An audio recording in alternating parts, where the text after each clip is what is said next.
Alright, good morning. So, ang nakikita ko ninyo dyan ngayon ay mga poste. No? Kasi dyan kasi yung pinaka-landing area ng Samal Island. Tulay. No? So, Davao City and Samal Island Collector Bridge. Latest update ho tayo dito. May 28, 2026.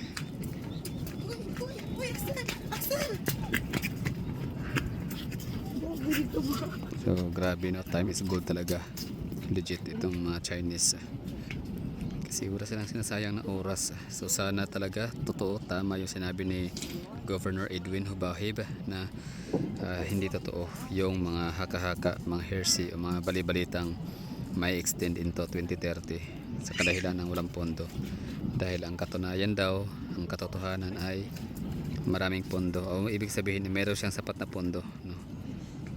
Pinangako daw yun ng DepDev, Department of Economic of the Philippines Development. Gawa-gawa lang ko yun. Basado yun parang DepDev. Kasi yung Dev is development. Galing no. So yung mga nagtatrabaho talaga dyan, dire-diretso lang, non-stop. Ang hindi lang dito, hindi magandang epekto sa tulay na to is yung mga international shipping lines, no, talagang hindi na makakadaan daw dito accordingly sa mga mga nagko-komento diyan. Shout out sa inyo mga sir, maraming salamat sa pag-share ng inyong insights. So hindi daw makakadaan dito yung mga barko kasi masyado nang mababa yung kanyang clearance. So kailangan lang dumaan or umikot doon sa may Pantukan area. Ganda no, ganda tingnan na tulay, nakakatuwa. Di pa nga ito tapos ha, poste pa lang yan, pero grabe, satisfying na.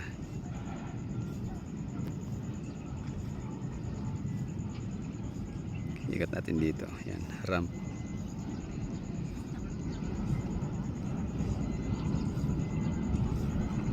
Yan o. Talagang may nagtatrabaho. Kaaga-aga pa, alas 7 pa lang. Tapos pansin ko dito kahit linggo, kahit Sabado, kahit holiday, talagang may gumagawa, talagang may gumagalaw na nagtatrabaho. So yan po yung pinaka-latest update natin dito sa Davao City and Samal Island Connector Bridge. Iba siguro dyan na natutulog, no? Lagi kasi ng mga poste.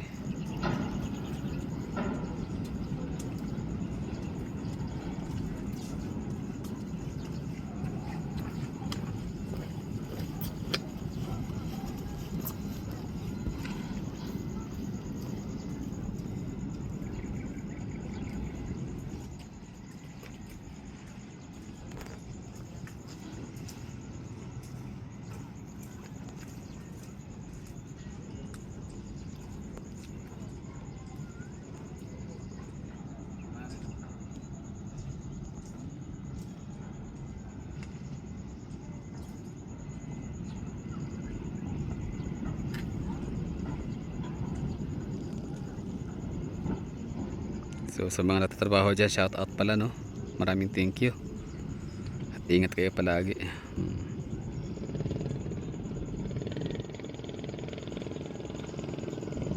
Delikado yung trabaho din yan, no? Pag nalaglag ka dyan, hindi ka marunong lumangoy, aba, delikado yan. Nice one. Grabe, unstoppable talaga ang Davao City. Davao City's projects, progress. Napaka progresibo ng isang syudad kapag may mga establishment, mga structures gaya niya, no? So it's a sign of prosperity kapag may mga ganitong mga infra projects na may kita. Kasi hindi naman din talaga ito magkakaroon ng tulay kung hindi siya ganoon ka laki ang impact economically or sa economy ng rehiyon, di ba? So it helps a lot, lalo na yung Samal Island ay siya, tourism industry.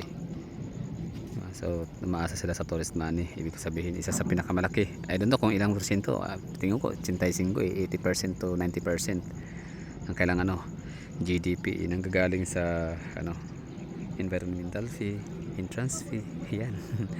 So diyan nagmumula no yung kanang ano revenue ng syudad ng ano Island Garden City of Samal.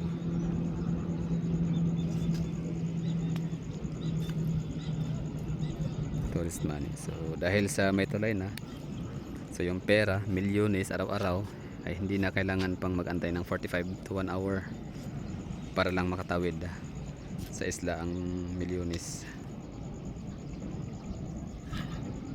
Kundi 5 minutes na lang, 3 to 5 minutes andyan na sa Samal. Maganda yun kasi pag ano Samal may tulay, so accessible na talaga siya kasi kasama ang Samal sa Metropolitan of Davao. Ibig sabihin yan, yung mga metro taxis natin pwede na pumunta dyan. Ay sarap buhay pag ganun. Ibig sabihin no, kahit wala kang sasakyan pwede ka nang mag road trip sa Samal Island. Ngayon kasi ang ano dyan means of transportation, bao-bao, bongbak no, na okay na naman din, in fairness okay din naman, maganda naman ang hangin. So kahit open air ang ano, kahit ventilated ang bongbak, at least okay naman ang tawag nito, hangin. Anyway, balik tayo sa tulay. So yun ha, ang latest update dito, tuloy ang paggawa, napaka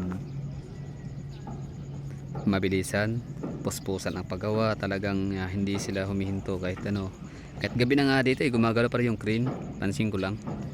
So parang pakyawan ang style ba no. So wala silang sinasayang na oras kasi time is gold. Chinese kasi yan, di ba, palibasa yan ang hindi kayang gayahin ng mga Pilipino. Although meron namang marami-rami din naman mga negosyante, for example.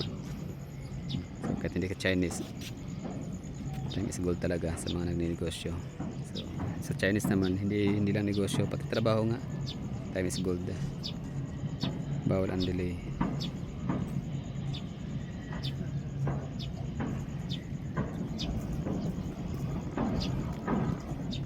May mga tao sa taas oh. Dami. Napakalaking ano kasi yan space sa taas no, dapat. Pwede nga dyan pwede mag basketball no, pwede mag ano, mag landing ng ano chopper, pwedeng gawing helipad din yan.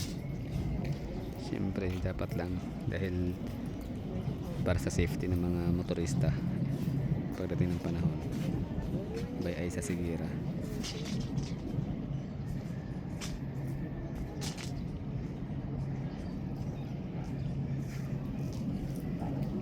Okay na, solve na tayo dito. May tao. Yan, shout out sa mga natatrabaho dyan. Ingat ha mga sir. Kasi pag may mangyari hindi maganda sa inyo ay makakaroon ng temporary restraining order for investigation. Kaya ingat. Time is gold.